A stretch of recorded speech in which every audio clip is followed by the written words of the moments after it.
BJP ഉറച്ച വിജയ പ്രതീക്ഷയുള്ള മണ്ഡലമാണ് തൃശൂർ. ശ്രദ്ധേയമായ മത്സരമാണ് നടന്നത്. കെ മുരളീധരനും VS സുനിൽകുമാറും സുരേഷ് ഗോപിയും വാശിയേറിയ പോരാട്ടം കാഴ്ചവെച്ച തൃശൂരിൽ നിന്നും ജെയ്സൺ ചാമവളപ്പിൽ ചേരുന്നു. ജെയ്സൺ, BJP അക്കൗണ്ട് തുറക്കുകയാണെങ്കിൽ അത് തൃശൂർ എന്ന് തന്നെയാണ് വിലയിരുത്തപ്പെടുന്നത്. എന്താണ് മുന്നണികളുടെ അവസാനവട്ട പ്രതീക്ഷകൾ? വിനീത, മൂന്ന് മുന്നണികളും ഒരുപോലെ പ്രതീക്ഷയും ആശങ്കയും പങ്കുവയ്ക്കുന്ന ഒരു മണ്ഡലമാണ് തൃശൂർ ലോക്സഭാ മണ്ഡലം. അവസാന നിമിഷം വരെ ആശങ്കയ്ക്ക് കുറവില്ല എന്ന് അടിവരയിടുന്നതാണ് കഴിഞ്ഞ ദിവസങ്ങളിൽ വന്ന എക്സിറ്റ് പോളുകൾ. ദേശീയ മാധ്യമങ്ങളിലെ എക്സിറ്റ് പോളുകൾ വന്നപ്പോൾ BJP ക്യാമ്പുകൾ വലിയ ആവേശത്തിലായിരുന്നു. പക്ഷേ നമ്മുടെ പ്രാദേശിക മാധ്യമങ്ങൾ, മലയാള മാധ്യമങ്ങളിലെ പ്രാദേശിക മാധ്യമങ്ങളുടെ എക്സിറ്റ് പോളുകൾ വന്നപ്പോൾ ഇരു മുന്നണികളും ചെറിയ ആശ്വാസത്തിലാണ്. അത്തരത്തിൽ മാറി മറിഞ്ഞ് നിൽക്കുന്ന ഒരു മാനസികാവസ്ഥയിലാണ് ഇവിടെ മൂന്ന് മുന്നണികളും ഇപ്പോൾ ഉള്ളത്. BJPയുടെ സാന്നിധ്യമാണ് തൃശ്ശൂരിനെ ഏറ്റവും ശക്തമായ ഒരു മത്സരത്തിലേക്ക് എത്തിച്ചത് എന്ന് നമുക്ക് പറയാനാകും. വലിയ വിജയപ്രതീക്ഷ വെച്ചു പുലർത്തുന്ന ഒരു മണ്ഡലമാണ് തൃശ്ശൂർ എന്നതാണ് BJPയെ സംബന്ധിച്ച്. വലിയ രീതിയിൽ അടിയൊഴുക്കുകൾ ഉണ്ടായിട്ടുണ്ട് എന്നുള്ളത് യാഥാർത്ഥ്യം തന്നെയാണ് തൃശ്ശൂരിൽ.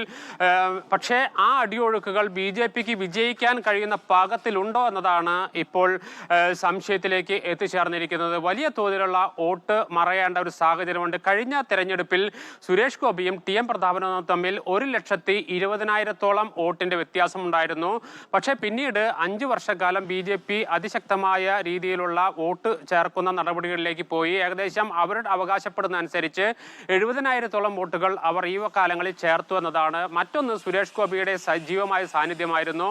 അതിനുമപ്പുറത്ത് നിരവധി വിവാദങ്ങളിലൂടെ കടന്നുപോയ ഒരു മണ്ഡലമാണ് തൃശ്ശൂർ. അതുകൊണ്ട് തന്നെയാണ് സുരേഷ് ഗോപിയുടെ സാന്നിധ്യം തങ്ങളുടെ വിജയം ഉറപ്പിക്കുമെന്ന പ്രതീക്ഷയിൽ BJP മുന്നോട്ട് പോകുമ്പോൾ കെ മുരളീധരന്റെ വരവോടുകൂടി ഈ മണ്ഡലം നിലനിർത്താനാകുമെന്ന പ്രതീക്ഷ UDF വെച്ച് പുലർത്തുന്നു. പക്ഷേ LDFന് വെക്കാൻ കഴിയാവുന്ന ഏറ്റവും മികച്ച, ഏറ്റവും ജനകീയനായ ഒരു സ്ഥാനാർത്ഥിയെ അവർ രംഗത്തിറക്കി VS സുനിൽകുമാറിന്റെ വരവോടുകൂടിയാണ് ഏകപക്ഷീയമായ ഒരു മത്സരം എന്നതിൽ നിന്ന് കടുത്ത മത്സരത്തിലേക്കും മൂന്ന് മുന്നണികളുടെ വിജയ സാധ്യതകളിലേക്കും എത്തിച്ചേർന്നത്. സ്ത്രീ വോട്ടർമാരുടെ വലിയ രീതിയിൽ സുരേഷ് ഗോപി വോട്ട് ചെയ്തിട്ടുണ്ടെന്ന് അവർ വിലയിരുത്തുന്നുണ്ട്. തങ്ങൾ ചേർത്ത 70,000-ഓളം വോട്ടുകളിൽ 50,000-ലധികം വോട്ടുകൾ പോൾ ചെയ്തിട്ടുണ്ടെന്ന് അവർ വിശ്വസിക്കുന്നുണ്ട്.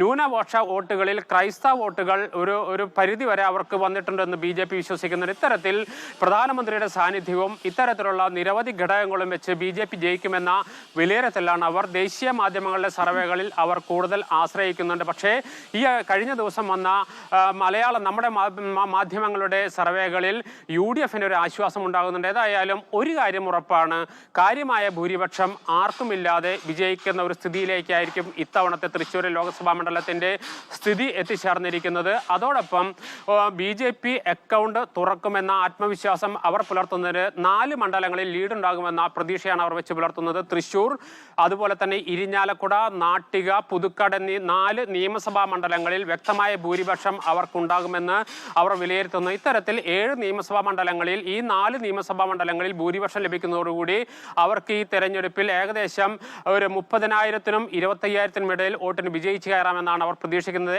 LDF പ്രതീക്ഷിക്കുന്നത് ഒരു 30,000 വോട്ടിന്റെ വിജയമാണെങ്കിൽ UDF 30-നും 40-നും ഇടയിൽ വിജയം പ്രതീക്ഷിക്കുന്നുണ്ട്. ഇത്തരത്തിൽ കണക്കുകൂട്ടലുകൾ അതിന്റെ അങ്ങേ തലത്തിലേക്ക് കടക്കുകയാണ്. പ്രധാനമായും തൃശ്ശൂർ ലോക്സഭാ മണ്ഡലത്തിൽ ഏകദേശം 20,000 വോട്ടിന്റെ ഭൂരിപക്ഷമാണ് BJP പ്രതീക്ഷിക്കുന്നത്.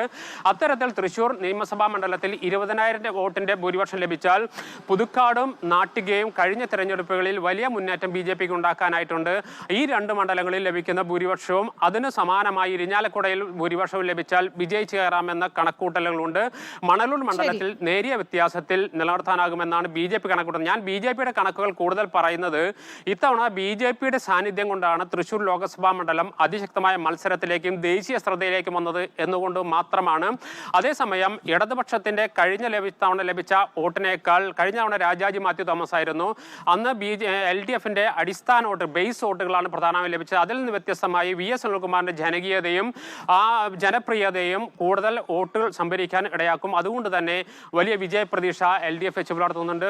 TM പ്രതാപൻ മാറി കെ മുരളീധരൻ വന്നതോടുകൂടി കോൺഗ്രസിനകത്ത് വലിയ ഐക്യവും പ്രവർത്തകരിൽ വലിയ ആവേശമുണ്ടാക്കി. അത് തിരഞ്ഞെടുപ്പ് പ്രവർത്തനങ്ങളിൽ പ്രതിഫലിച്ചു. അതുകൊണ്ട് തന്നെ ഏകദേശം 45,000-ഓളം വോട്ടിനുള്ളിൽ വിജയിക്കുമെന്ന പ്രതീക്ഷയും UDF വെച്ച് പുലർത്തി. ഇത്തരത്തിൽ എല്ലാവരുടെയും പ്രതീക്ഷയുടെ ആകാംക്ഷയിൽ നിൽക്കുമ്പോഴും ആശങ്കയുടെ മുൻനിരയിൽ തന്നെയാണ് മൂന്ന് മുന്നണികളും. അങ്ങനെ പറയാനുള്ള പ്രധാനപ്പെട്ട കാര്യം, തൃശ്ശൂരിൽ BJP വിജയിച്ച് കയറുന്ന ഒരു സാഹചര്യം ഉണ്ടല്ലോ, അത് കേരള രാഷ്ട്രീയത്തിലെ വലിയ മാറ്റങ്ങൾക്ക് ഇടവരുത്തും എന്ന് നിസ്സംശയം പറയാനാകും. തൃശ്ശൂരിൽ സുരേഷ് ഗോപി വിജയിക്കുന്ന ഒരു സാഹചര്യം ഉണ്ടായാൽ അത് കേരള രാഷ്ട്രീയത്തിൽ വലിയ മുന്നണി ബന്ധങ്ങളിലും അതുപോലെ തന്നെ വോട്ടുകളിലെ മാറ്റങ്ങളിലും വലിയ രീതിയിലുള്ള ഒരു സമവാക്യം മാറ്റിമറിക്കും എന്നത് തന്നെയാണ് തൃശ്ശൂരിനെ ഇത്തവണ പ്രസക്തമാക്കുന്നതും വിനീത.